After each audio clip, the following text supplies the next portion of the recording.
Halo teman-teman semuanya, kembali lagi di Delphi Channel. Nah teman-teman, bagi yang belum subscribe, boleh subscribe terlebih dahulu. Jangan lupa untuk like, komen, dan nyalakan loncengnya agar nanti teman-teman bisa update video-video terbaru dari aku ya. Nah ini banyak sekali yang tanya, Kak, bukunya kemarin yang dipelajari apa aja sih? Terus kita bisa belajar di mana sih dan lain sebagainya. Nah, kalau sementara ini saya belum menemukan sebuah situs atau web atau aplikasi untuk belajar terkait dengan pamong belajar ya teman-teman ya. Kalau buku itu ada, tapi kalau sebuah web atau situs gitu saya kurang paham.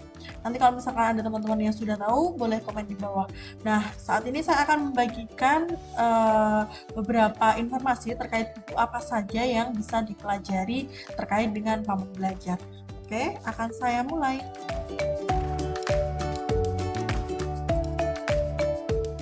Yang pertama itu adalah buku tentang media pembelajaran. Biasanya dulu ada teman-teman yang bukunya itu khusus tentang media pembelajaran. Gini, jadi kenapa buku itu harus atau diupayakan khusus?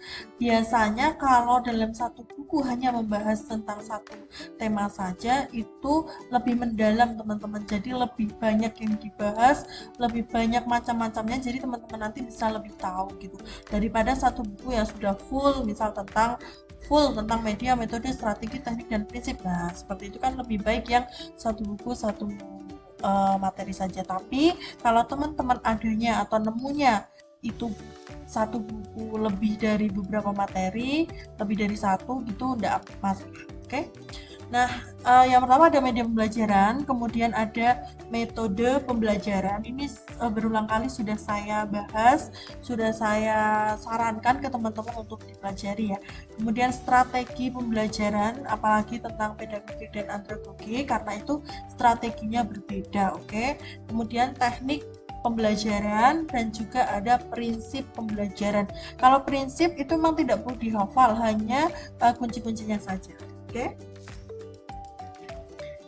Selanjutnya adalah buku tentang identifikasi kebutuhan belajar teman-teman.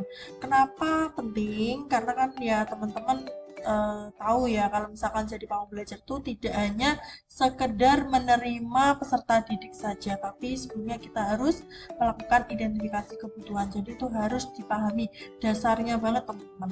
Kemudian ada perencanaan pembelajaran, pelaksanaan pembelajaran atau persepsi, kemudian ada evaluasi pembelajaran ya terkait dengan refleksi, pengayaan, remedial, nah itu keluar pasti teman-teman. Kemudian ada penilaian pembelajaran, itu tentang instrumen penilaian, konversi nilai, dan lain sebagainya. Itu perlu dipelajari teman-teman, kalau misal tidak punya bukunya, boleh searching, googling gitu ya teman-teman ya. Selanjutnya adalah tentang karakteristik peserta didik. Nah, ini biasanya ada di buku psikologi pendidikan. Kalau misalkan di kuliahnya itu di pendidikan ya, pasti mengalami atau menemui masa-masa kuliah tentang psikopen ya teman-teman ya. Kemudian tentang kecerdasan majemuk teman-teman, ini juga muncul karena kan setiap peserta didik itu memiliki karakteristik atau kecerdasannya yang berbeda begitu ya. Kemudian teman-teman juga harus memahami ranah kerja pamong belajar, itu nanti akan dikaitkan dengan karakteristik. Misalkan seperti ini, di sebuah daerah itu memanfaatkan kerang laut, masyarakat pinggir pantai itu memanfaatkan kerang laut untuk dijadikan sebuah karya seni. Nah itu cocoknya untuk program apa gitu, jadi minimal tahu teman-teman tentang ranah kerja pamong belajar, misalkan kesetaraan, keaksaraan, pemberdayaan perempuan, pemberdayaan masyarakat, dan lain sebagainya. Oke. Kemudian identifikasi kebutuhan itu juga dikaitkan dengan karakteristik peserta didik, karena kebutuhan masing-masing peserta didik itu kan berbeda begitu ya, apalagi jenjang usianya yang sangat berbeda dari 0 sampai sepanjang hayat. Nah ini tadi yang saya sampaikan teman-teman terkait dengan ranah kerja maupun belajar. Minimal teman-teman tahu bedanya kesetaraan dan keaksaraan itu apa gitu. Keaksaraan dasar dan fungsional itu apa sih bedanya gitu. Minimal tahu itu. Kepemudaan itu terus ngapain ya gitu. Nah PAUD pemberdayaan masyarakat, pemberdayaan perempuan, life skill. Jadi apa sih bedanya pemberdayaan masyarakat dan pemberdayaan perempuan? Terus life skill itu apa sih gitu. Nah, itu minimal teman-teman tahu terlebih dahulu ya. Boleh baca-baca, boleh googling, boleh searching, boleh apapun itulah teman-teman yang membuat teman-teman itu merasa apa ya, yakin, merasa percaya untuk belajar di situ.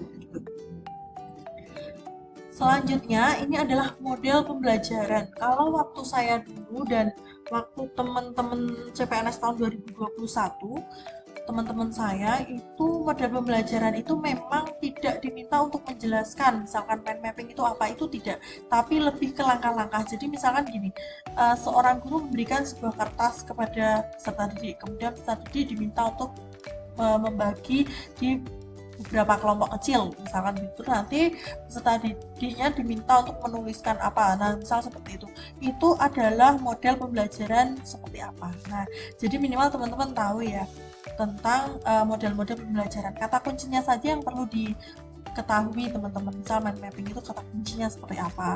Kemudian picture and picture, example non example, terus discovery learning, inquiry. Nah, itu perlu dipahami teman-teman. Nah, ini selanjutnya adalah tentang penelitian ya teman-teman. Penelitian itu penting karena kan kalau pengkajian pengembangan model itu kan pasti kita melakukan penelitian. Jadi itu perlu dipahami, perlu dipelajari. Minimal pengertiannya teman-teman, pengertiannya penelitian, kemudian yang lainnya itu dipelajari ya. Selanjutnya adalah kurikulum merdeka, itu CP, TP, ATP. Jadi ini saya sesuaikan dengan yang sekarang ya, karena kan kalau peraturan yang karena kalau sebelumnya itu kan pakainya kurikulum K13 ya. Nah, kalau K13 itu kan pakainya RPP, silabus, prota, promes gitu ya. Kalau sekarang kan pakainya CP, TP, ATP dan lain sebagainya. Nanti teman-teman yang misalkan belum memahami karena basicnya kemarin bukan mengajar, bukan bekerja atau tidak bekerja di sekolahan, bisa dipelajari dari sekarang ya. Kalau teman-teman yang di sekolahan kan biasanya sudah tahu apa itu merdeka, gimana penerapannya begitu ya. Nah, selanjutnya tentang literasi, karena saat ini memang literasi itu sangat digencarkan banget nih sama pemerintah. Jadi teman-teman cukup tahu atau cukup pahami saja tentang literasi, berapa ada 5 atau 6 dasar literasi. Nah, begitu. Kemudian kompetensi pamong belajar itu kemarin sudah saya jelaskan ya, ada pedagogik, sosial, profesional, begitu nanti bisa dipelajari masing-masing teman-teman. Kemudian nilai guna ini sebenarnya saya kurang paham ya ini masuknya di apa. Sepertinya ini lebih ke pemberdayaan sih, karena kalau dulu itu soalnya itu terkait dengan misalkan begini. Suatu wilayah itu ada sebuah potensi misalkan pohon bambu, lalu pohon bambu itu diubah menjadi sebuah karya apa ya, misalkan kursi atau bangku misalkan gitu. Nah, itu berarti masukkan nilai guna apa, seperti itu teman-teman. Contohnya seperti itu ya. Jadi cukup dipahami saja. Kemudian pengkajian program itu pasti akan keluar ya, karena kan 3 tugas pokok belajar itu KBM, pengajian dan pengembangan. Kalau tahun dulu itu yang keluar adalah langkah-langkahnya. Kalau sekarang saya kurang tahu teman-teman. Jadi bisa dipahami ya untuk pengajian program.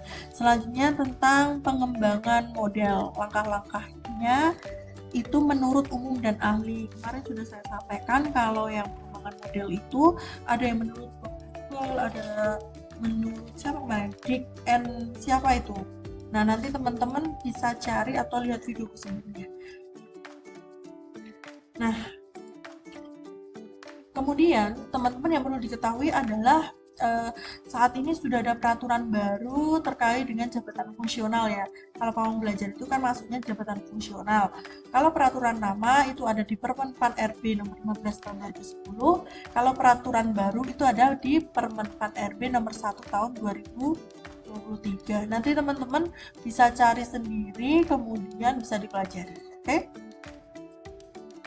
Nah, mungkin itu saja yang bisa saya sampaikan teman-teman. Semoga membantu bagi teman-teman yang masih kebingungan belajarnya pakai buku apa, belajarnya di mana. Nah, seperti itu bisa cari-cari dari sekarang ya. Semoga bermanfaat dan semoga yang sedang berjuang untuk lolos P3K atau menjadi ASN, semoga lolos dan bisa bergabung dengan kami di Ikatan Pembelajar Indonesia. Terima kasih. Dah.